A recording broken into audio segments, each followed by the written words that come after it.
Olá, paz do Senhor, eu sou o pastor Emílio Enclein e estamos aqui para mais uma lição da Escola Bíblica Dominical. Dessa feita estamos com a lição de número 9, com o tema O Reinado de Davi. Vamos aprender as características deste reinado e as habilidades de Davi e como Deus usou ele de forma maravilhosa para poder administrar as coisas de Deus e da nação de Israel.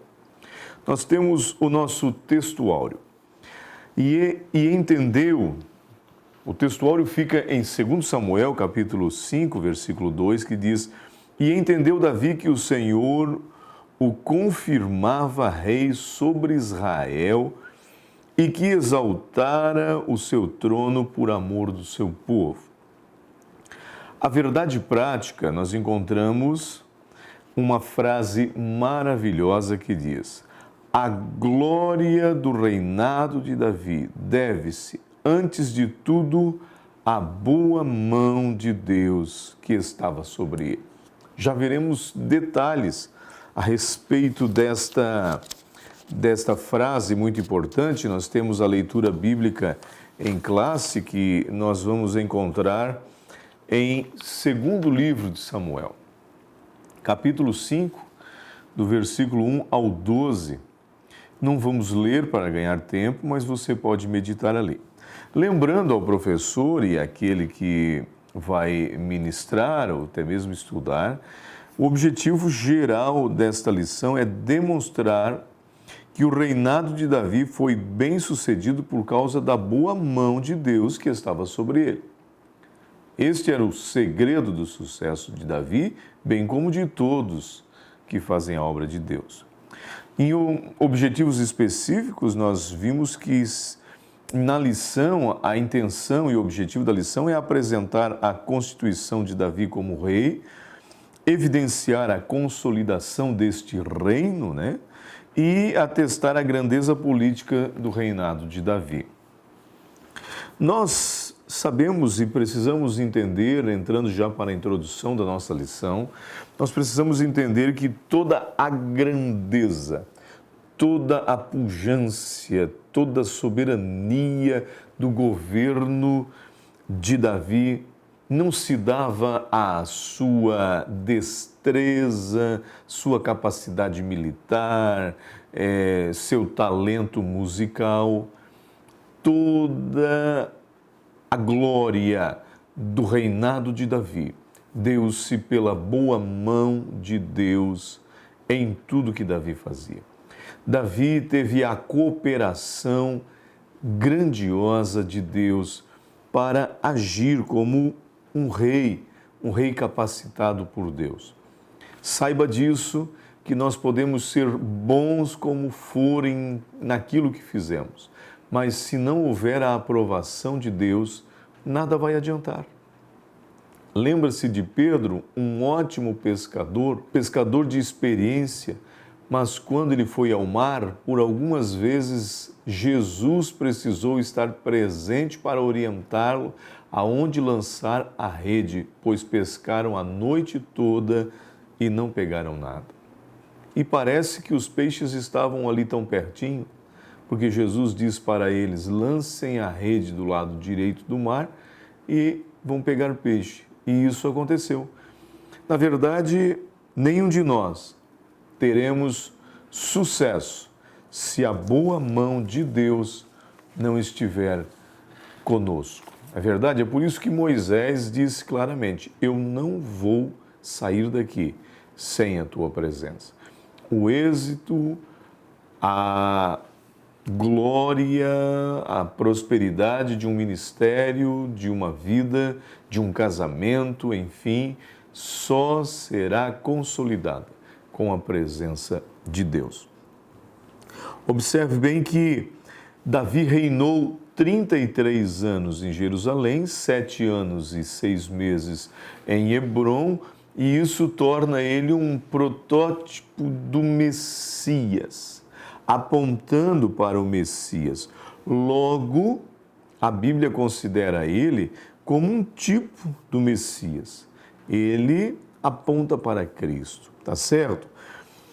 Nós vamos encontrar na nossa lição 3 tópicos. Quase todas as lições é constituída por 3 tópicos e os seus subtópicos, normalmente 3 também. É mais ou menos padrão isso. Nós vamos encontrar o primeiro tópico: Davi é constituído rei. Se você for pesquisar nas questões arqueológicas, se você for olhar, hoje a arqueologia não encontrou muita coisa a respeito do reinado de Davi. Praticamente nada. Aí a gente pensa, será que isso é uma utopia? Será que isso é fantasia? Será que essa história de Davi foi apenas uma alegoria, não existiu? De fato existiu. Acreditamos na Bíblia e sabemos. Quem vai a Israel, como eu já estive algumas vezes lá, a gente comprova algumas coisas. É óbvio que a arqueologia não achou, e hoje a arqueologia acha mais coisas referentes ao Egito. O Egito tem mais história antiga do que o próprio reinado de Davi. Mas isso não quer dizer que não existiu. Nós acreditamos na palavra de Deus. Nós sabemos o quão fiel ela é. Para mim, a palavra de Deus vale muito mais que qualquer pesquisa arqueológica. Tá certo? Mas nós temos Davi é constituído rei. Antes de continuar, procure pensar da onde saiu Davi para ser rei de Israel. Procure pensar que ele não era um soldado destacado nas fileiras do exército de Saul. Ele não fazia parte daquele exército. Ele era o menor de uma família, de um pai que tinha 8 filhos, e ele está lá cuidando das ovelhas do papai. Ele era o menor. Aqui a gente já pode perceber que Deus se preocupa em escolher aquele que é dependente de Deus, que são os menores dentro de si, não acham-se capazes de fazer alguma coisa, dependem de Deus. 3 motivos para a escolha de Davi, é o subtópico do primeiro tópico. Nós vimos, Davi não chegou sozinho nesse posto. Ele não chegou também por um acaso.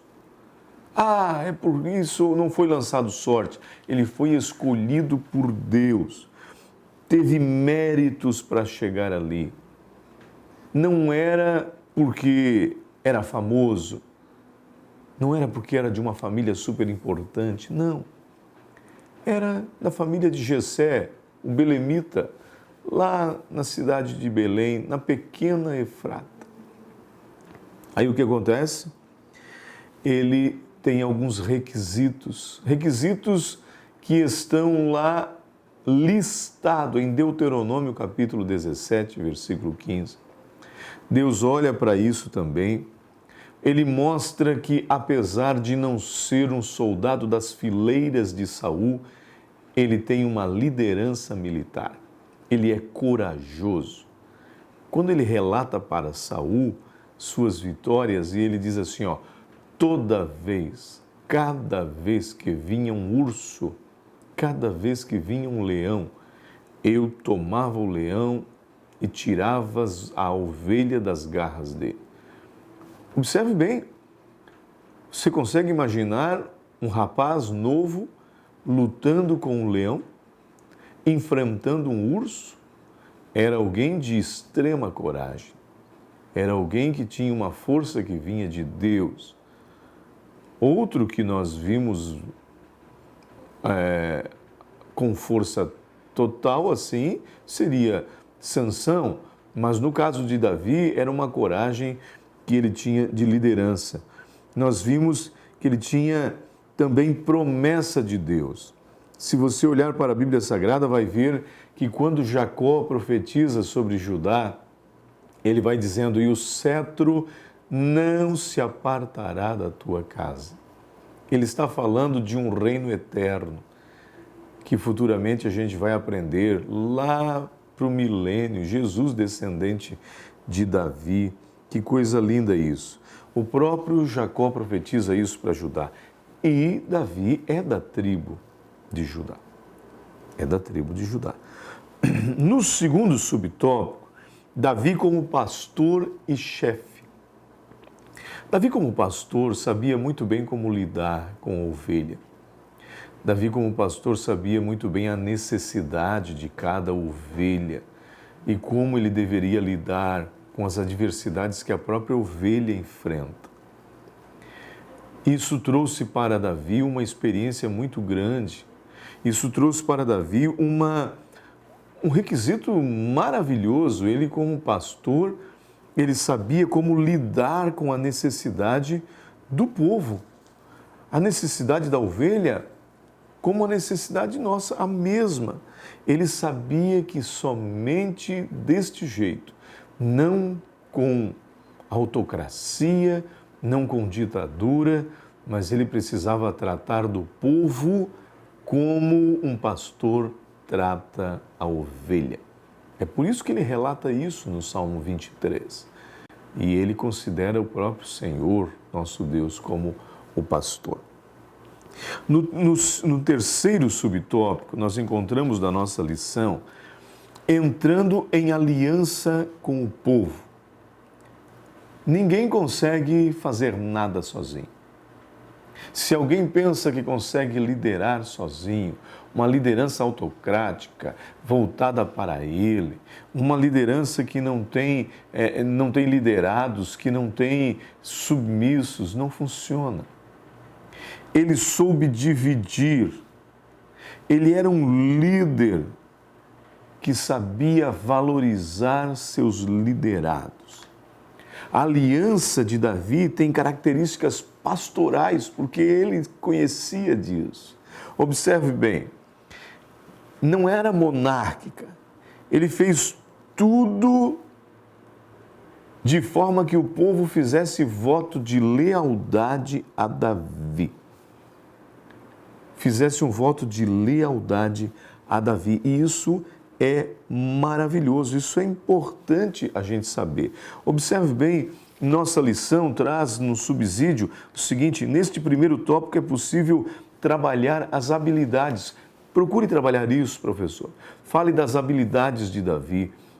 Ele não era apenas um bom pastor, ele era um bom músico, ele era corajoso, ele tinha características fortes para ser, de fato, um homem segundo o coração de Deus.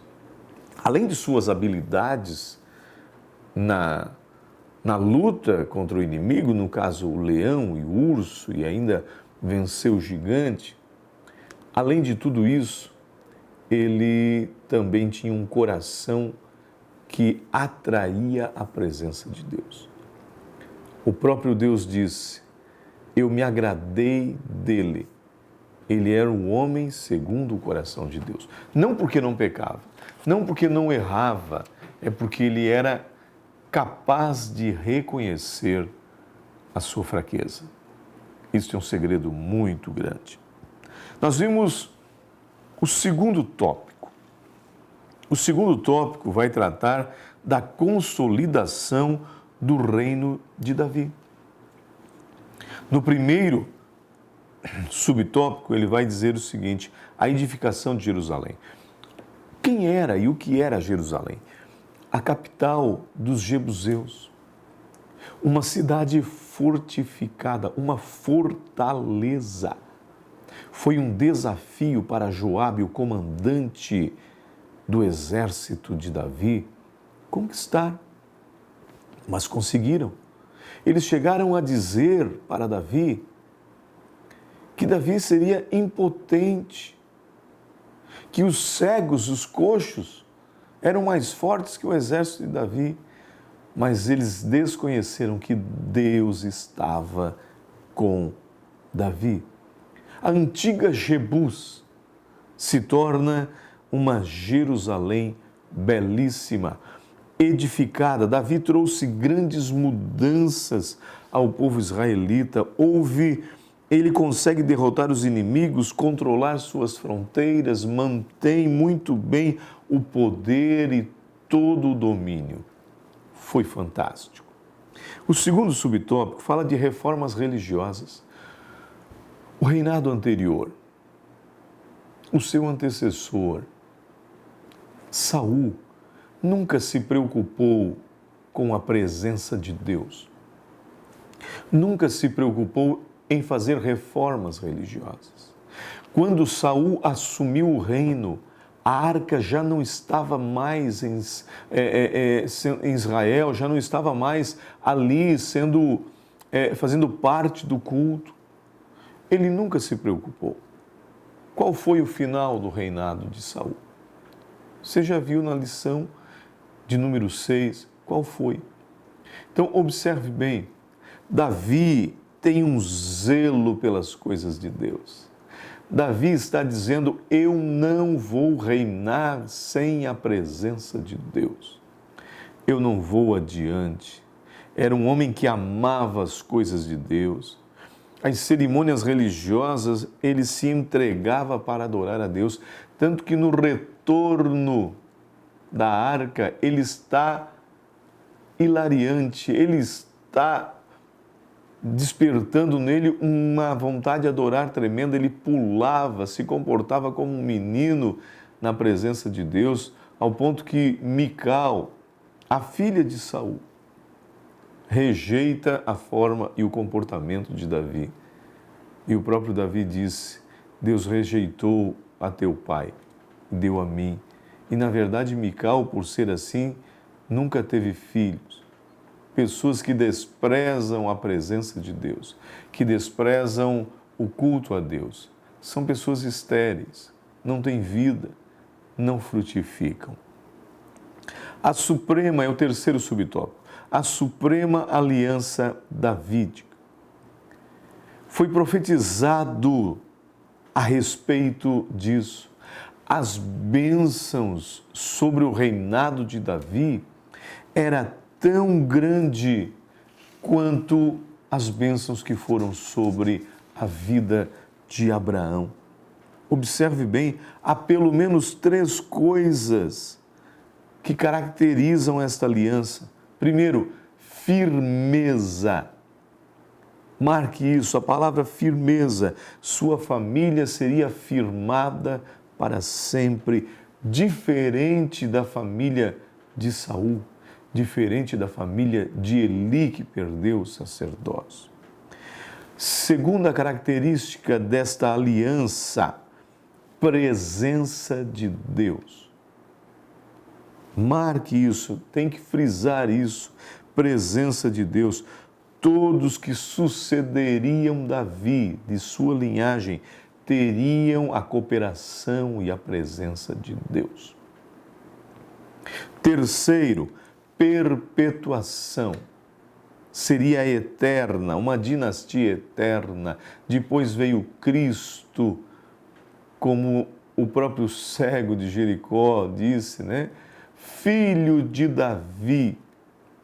E para quem entende um pouco, sabe que esta aliança se perpetuou em Cristo. E teremos ainda um grande reinado de 1000 anos com Cristo, apontando para Davi. O terceiro tópico e os seus subtópicos. O terceiro tópico fala da grandeza política do reinado de Davi. Suas realizações militares. Nós encontramos na Escritura muitos registros de diversas ações militares de Davi. Você vai encontrar tônicas nos versículos tais como alguns verbos, e feriu Davi, e sujeitou, tudo isso Davi fez, e matou os seus inimigos, e tomou e conquistou. Esta é a força militar do governo de Davi. E quem foram derrotados? Muitos, principalmente filisteus, moabitas, edomitas, sírios, jebuseus. Naquela época, muita gente foram sujeitadas à força bélica. Os seus valentes, você já leu sobre isso? Os 30 valentes de Davi, homens que tinham uma habilidade fora do comum, homens que tinham uma habilidade com armas e na guerra, lutavam com dezenas de homens e venciam. E aí você vai dizer, mas quem eram eles? Eram homens desconsiderados na sociedade. A maioria deles, Davi os encontrou em uma caverna, eram considerados amargurados. Sim, a Bíblia diz amargurados de espíritos, endividados, sem créditos. Mas quando caíram na mão de um homem com uma capacidade tremenda de administração e bélica, se transformaram nos maiores guerreiros que a Bíblia menciona e que a história conhece. Que coisa linda ver um líder capaz de transformar vidas, de torná-los guerreiros fortes. Como é maravilhoso o coração de um líder em que Deus está ali cooperando com ele, em que deseja levantar homens que estão desacreditados, como os da caverna de Adulão, e transformá-los em líderes poderosos. Oxalá que Deus levante líderes assim, capazes de transformar os desconsiderados, aqueles que não têm mais crédito na sociedade, em obreiros, em lideranças destacadas na sua obra.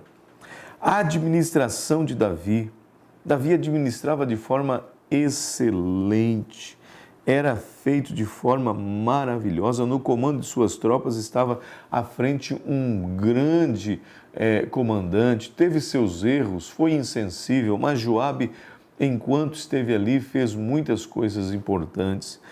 Havia uma guarda real, ele administra de tal forma que havia tudo muito organizado. O corpo administrativo não era autônomo, todos agiam com permissão de Deus. Ninguém fazia alguma coisa por conta própria. Eles dependiam sempre da supervisão de Davi, que fazia com muita propriedade. O sucesso de um obreiro depende de muitas coisas, de oração, de pregação, do ensino, mas também de administrar com eficiência as coisas de Deus. Não basta orar e ler a palavra, mas não saber administrar aquilo que Deus colocou em suas mãos. Vamos aprender com Davi essas coisas. O terceiro subtópico, o culto público. Davi fez consideráveis mudanças no culto público. Primeiro, já vimos que o culto a Deus no reinado anterior não havia nenhum valor. A presença de Deus não havia nenhum valor. Haviam sacerdotes responsáveis, como Zadok, como Aimeleque, enfim, outros. Parece que um dos sacerdotes mais antigos, Abiatar, já estava como se aposentado, mais no canto, mais sossegado por sua idade. Mas ele faz mudanças que traz interesse ao povo de cultuar a Deus. Por isso que os maiores salmos, muitos salmos, foram escritos no tempo de Davi, porque Davi era um adorador por excelência. Davi amava, reverenciava, cuidava das coisas que eram de Deus. Ele gostava de algo organizado. Que possamos aprender isso. Não fazer de forma relaxada as coisas para Deus. Aquele que toca deve fazer isso com esmero, com cuidado. Aquele que ensina deve ser feito com dedicação. Aquele que está ministrando no culto. E vai aí um alerta para nós. Vamos fazer isso de forma que Deus se agrade. Não como Ofni e Finéias, não como Nadab e Abiú, não, mas como Davi. Davi tinha um zelo pelas coisas de Deus, amava estar na casa de Deus, amava fazer as coisas do Senhor. Nossa conclusão diz o seguinte: o reinado de Davi e de seu filho Salomão ficou conhecido como a era de ouro de Israel. Olha só. Mas, na verdade, o rei Davi sabia que a fonte verdadeira de toda a grandeza do reino não vinha dele, não vinha de suas habilidades, não vinha de seus talentos, não estava no seu sangue, vinha de Deus. Quem reconhece isso vai vencer. Porque quem sou eu? Ele diz isso.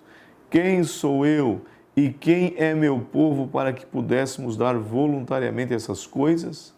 Olha o reconhecimento de Davi para nós finalizarmos. Porque tudo vem de ti, e das tuas mãos tomamos, ou damos de volta. Observe bem, e das tuas mãos damos, isso é, te devolvemos. Davi está dizendo, recebemos de Deus, e o mínimo que devemos fazer era devolver a Deus aquilo que Ele nos dá. Deus abençoe e que esta lição possa ser marcada em sua vida.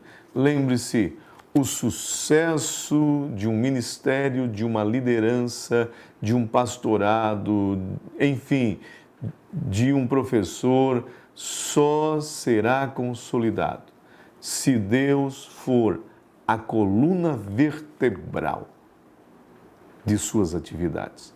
Deus abençoe e até a próxima lição.